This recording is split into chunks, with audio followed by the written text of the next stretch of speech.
Okay, thrill seekers, we are vibing. Welcome to the annual forecast for the year 2026. So this marks the end of level 2025. How's that been working out for you? Well, if you've loved the awakening so far, you're gonna love 2026. But before we kick off, I just want to thank everybody for all the birthday wishes that I've received. Yes, I'm a child of the galactic center. I was born at 27 degrees Sagittarius, which is exactly the degree that the sun conjuncts the galactic center, the Milky Way, which in many Mesoamerican traditions is the womb of creation, the birthing of all, the birthing canal of manifestation itself. It brings with it a certain insight and big picture thinking, which is probably why I do these annual forecasts.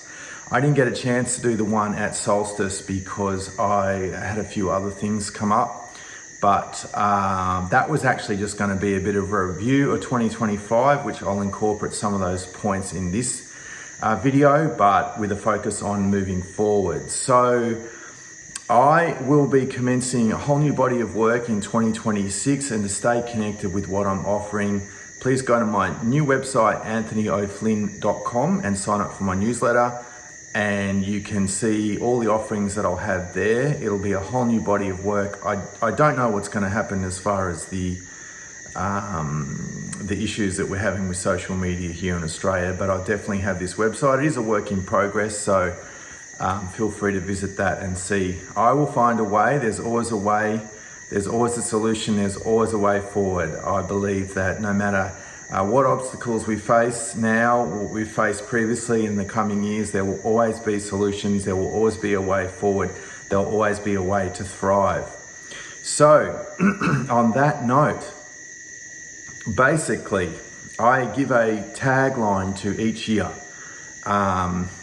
And I have noticed, to be honest, that my taglines are actually a little bit ahead of the curve. Basically, 2020 to 2022 was the ignition phase, and this is my premise that I have outlined in my book, Paradigm Shift, The Global Awakening of Humanity, 2020 to 2040. Now, this is the 20-year window I am giving for the shift out of Kali Yuga. I do not believe, I don't care how enlightened, how wise, how holy, how insightful, how clairvoyant they are, I do not believe that we are in a different yuga, however you calculate it, Treta Yuga, Dvapara Yuga, Satya Yuga. I believe 100% we are in Kali Yuga still, and until I see further evidence that we are moving away from the darkness clearly, then I will adjust my opinion accordingly. But at this point, of course, we will only see this in hindsight, but for me, we are 100% still in Kali Yuga, although there will be an overlapping phase where like two tectonic plates, one is moving over the other. So in some ways you can argue both will exist simultaneously, but there will need to be a stronger evidence of the light emerging, although that is emerging depending on where you look. But without sort of going too much into the details of this argument, which I will be making in this new body of work, that I still feel that we have some work to do in regards to raising our consciousness to becoming more enlightened, more wise, more discerning, and so on. However, this is the premise of the book. So 2020 to 2022 was the ignition phase. 2023 was the year of the countermove, which was the galvanizing of the awakening community, the beginning of the response to the what was previously covert forms of regulation, control, and so on, becoming more overt. We all know what I'm talking about there. 2024 was the year of convergence, where all of these problems tend to come together. Some people would argue that this is actually coming in the second part of this decade. Yes, I would agree. But these taglines that I'm giving are like a cake where we have different layers that they all add up. So when 2024 ends, it's still these problems converging. It's not the end of this. It's actually just another layer of this awakening. 2025 is the point of no return, and I think that was really highlighted with the tragic and unfortunate events at Bondi. That basically, to summarize, is that we're not going back to whatever you considered to be normal, your life, in terms of all the institutions, your belief systems, your values, your personal ideology, your outlook on life, your, esoteric opinions on spirituality, etc., etc.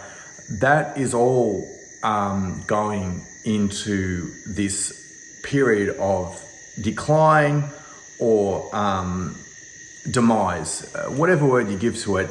It's important to really understand which 2025 really is the point of no return. However, I still believe that although this may be occurring objectively, that the collective, at least here in Australia, has not understood this yet and probably will not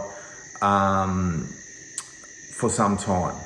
But that's okay. That's part of the process. 2026 will be the year of destabilisation. So I'm giving this tagline to 2026 to be the year of destabilisation, in the context that now, because we've gone past the point of no return, you're going to see the crescendo of institutional demise, which at times will be dramatic and at times will be a crumble.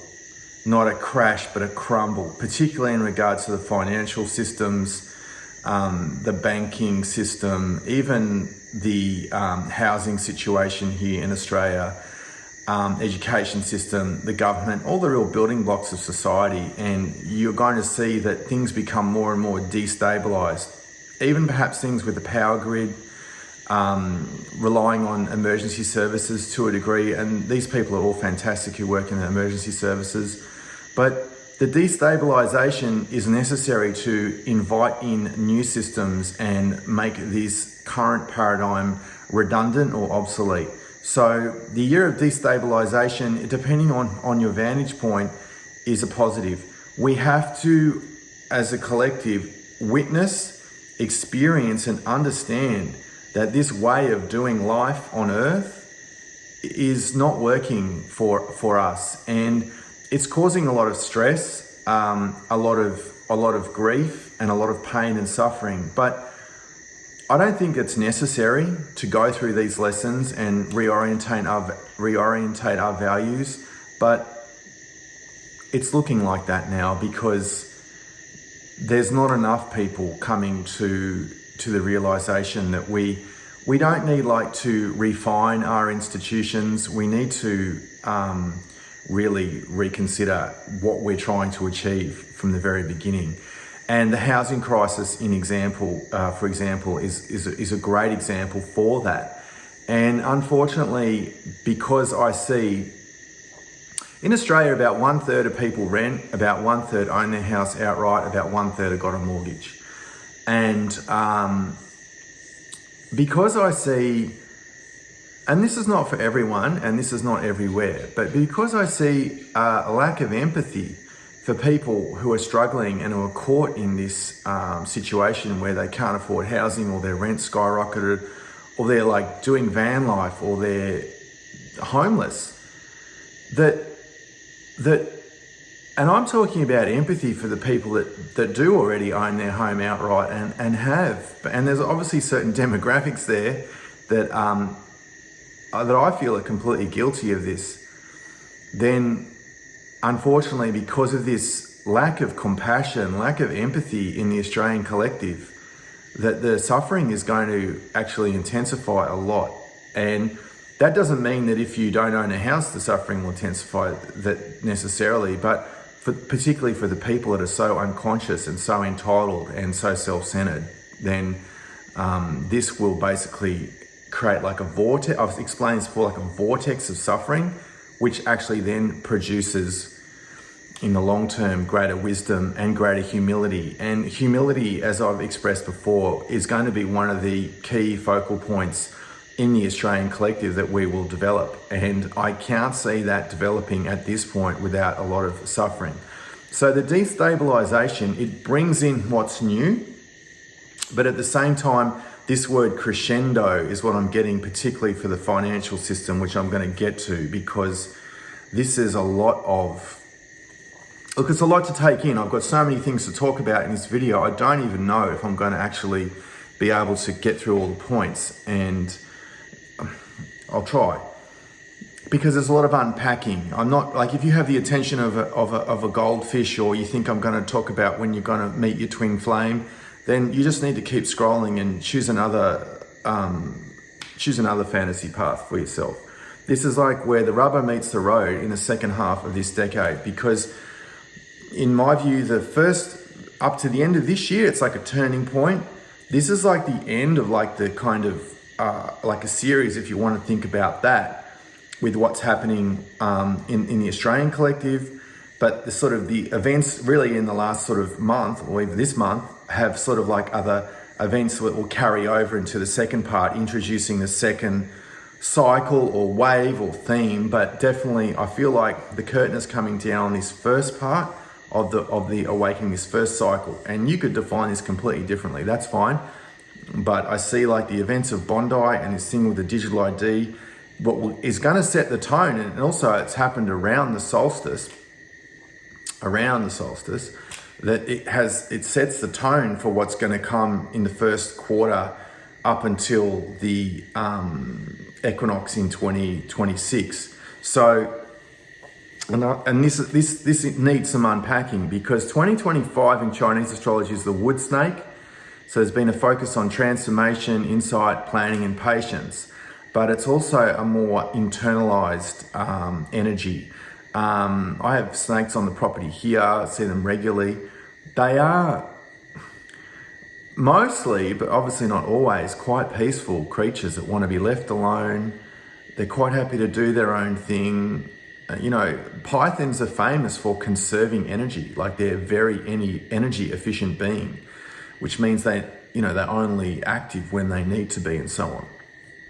Okay, you see the explosive videos of snakes striking and so on, but the snake is quite internalized in a certain way, or withdrawn. They get into everything, snakes, into shoes and underneath things and everything. And I've certainly been feeling it this year, like kind of coiled, energetically coiled is how I felt this year. And I've just gone with this rhythm, with this cycle, and hopefully some wisdom will come from it when we move into the new Chinese New Year, which is on the 17th of February, where we move into the fire horse. And obviously the horse symbolizing freedom, movement, independence, and fire representing intensity, passion, boldness. So really, things are really going to accelerate next year. I can't stress that enough. Also in numerology, 2025 represents a year of completion, endings, closures. I've really experienced that personally myself a lot this year, and trying to make sense of these things sometimes is not always so simple. But it's time to let go, to shed that skin, to go into that transformation, to release and move on from what's not serving you in your personal life, in your professional life, in various activities, relationships, whatever, like the full spectrum. But the one is the signal for the new, like the blossoming, the beginning of the new. And we're really going to obviously experience that at equinox, when we move into Sun in Aries. Now, on that topic of astrology, Western astrology, that all outer planets are moving to air and fire signs by April 2026. So we have 2026 as a 1 year in numerology, the beginning. It's the fire horse year in Chinese astrology, which is rapid movement. It is like a release. There is a dynamism and a boldness there. And then the outer planets are going to be in fire and air signs, which really gives rise to rapid change, movement, like a lack of density. The elements themselves, fire and air, are the least dense in this 4-element way that Western astrology uses it, water and earth being the other two. And that means that it's opening the door for more change. So this comes back to my own interpretation of 2026 as the year of destabilisation. And I look at that as a positive sense. I mean, it's like the Band-Aid's coming off. Is it coming off very slowly and painfully and it's going to take a long time? Or do you rip it off? And yeah, it's a bit of a shock, but it's better in the long run, right? So there we have it. That really, in my view, sets a tone, not just for 2026, but for the rest of this decade. So some of the points I'm going to move through here are really inviting change, the air sign is a more mental sign, element, So it really has more of this idea of thinking, Pluto and Aquarius. What are the mental ramifications? What are we kind of conjuring up, at least at the mental level? And of course, there is many organic implications of the changes that are coming forward.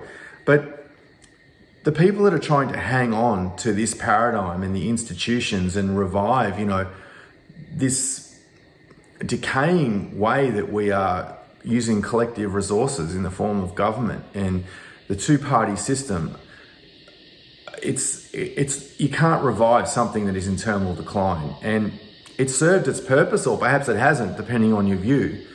But now it's time for us to really come together. And I must say, 2025 has been a year of extreme polarisation and extreme division. And the divide and conquer strategy has been exceptional for 2025. I can't remember a time, particularly here in Australia with the tragic events at Bondi, that we've been so divided. And I would just like to make it clear that when I speak about these things, I'm not assuming if I talk about Group A being, I don't like Group A or they're flawed or whatever, that therefore I like Group B. As far as I'm concerned, this two-party system, the left wing, right wing, they're both flawed. And we need to move higher above that. And on that note, it's important in the awakening community. I know that I've spoken about the rise of the rookie truther before, and that's becoming really prevalent in a lot of the rhetoric you see online. But we have to look at these things and have some humility that we're all pawns on this chessboard. And we are being fed a narrative and even fed a counter narrative to push our belief systems and values and opinions down a certain path. And if you think you're immune to that, then you haven't really grasped the idea that you are a pawn, I'm a pawn on this chessboard. And once you understand that, then you actually will have greater discernment and discrimination. And I really feel that when we can come from this place, it's actually there's a depth of wisdom there, because there is this sort of attitude at times where people think they're superior, that they've figured out the left wing and the right wing are the same and all these sorts of things. Yes, it's true. But then how do you then go about relating to that information, and what solutions do you offer, and how then do you navigate that truth? And we're seeing that even some of these politicians are having a real cold shower, that they are awake, they are a pawn on this chessboard as well. So who's not a pawn? Well, people who are billionaires, some people high up in clandestine agencies, royal families, some of the bankers, these sorts of people. There is a hierarchy. There is a hierarchy, and it's very complex. And I guess the truth is that the only people that really understand that are the people who are operating that system at a high level. And there's nothing to be embarrassed about of just basically not knowing some of these things. There's a certain arrogance that if you think you've got it all figured out, because the whole way this operation is run is on smoke and mirrors. And the puppeteers, they're not the people that you see and know mostly, nearly in all cases, by name. It's by design. They have no interest in having the limelight for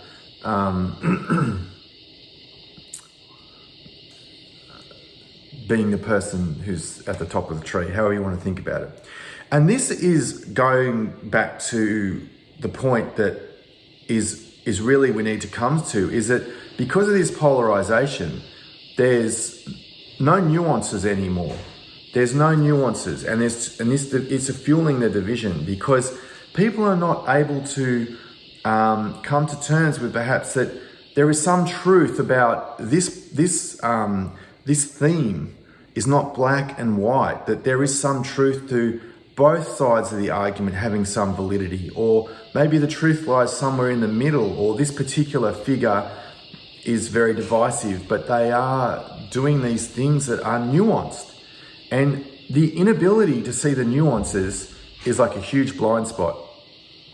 It really is. So we need to consider, and ultimately the question is, people are looking to see, the good guys, the bad guys, and so on.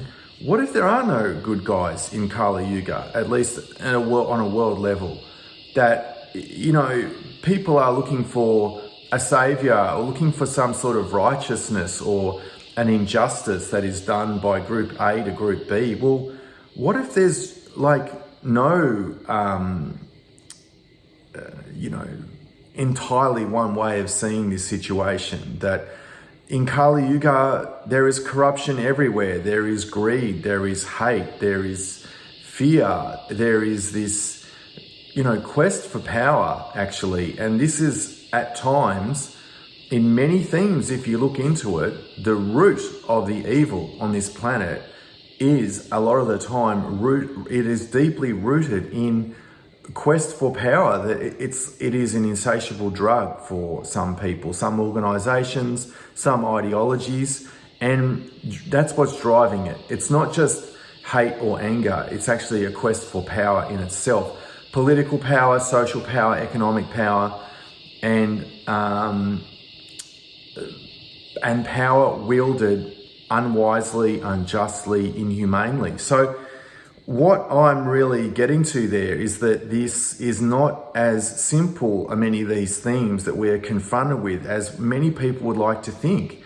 And unfortunately, there's a knee-jerk response by many people who are going through the awakening process that are unable to deliberate and to contemplate and to see. And the analogy that I give, this is an excellent one, at least here in Australia, is that if our house is burning down, there are a lot of people who are wanting to expose and catch, however you want to phrase that, the people that are responsible for burning the house down. Now, there's nothing wrong with that. It's not a bad thing, and to hold them accountable, because accountability in leadership in the power structure in Kali Yuga, as we've seen, is virtually non-existent, actually. But meanwhile, while people are trying to hold the people responsible for burning the house down, meanwhile, our house is burning. So which is the most important? And philosophically, you can argue both or either one, but if our house is burnt to the ground, then what good is it holding people accountable through that phase? We can build another house, but we're talking about total systemic decline, total systemic failure here in Australia, which it doesn't mean, at the points that I'm making earlier, that we should just simply stand back and watch the house burn. Far from it. Because this is where the values and the growth and the national characteristic is forged. Because we have an epidemic in Australia of beta males. We have an epidemic of people who are just unwilling to, lawfully and legally, but unwilling to actually take any action to try to stand up for what is right, to leave a positive legacy for future generations. I mean, it is completely incredible to think that where we're at now in our nation's history, and we're in managed decline, and we've come from such incredible prosperity, such amazing social cohesion, such a high trust society, such a lot of fantastic economic equality.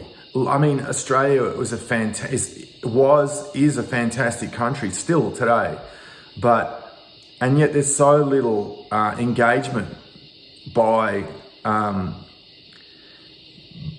people in general, actually, and this is it's changing. Actually, it's starting to change, but overall, I'm still seeing that the so-called war on masculinity, the social engineering, all these things has been incredibly powerful and incredibly debilitating for men.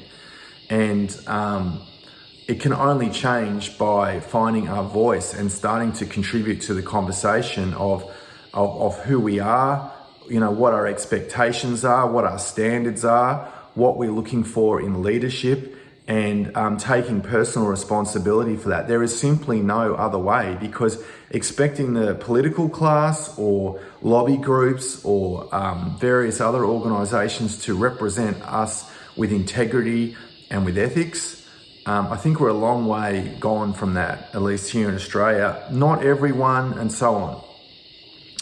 So I'm going to finish this video with this last point and pick up the next one, the major points. But the major awakening I see going forward is in 2026, at least.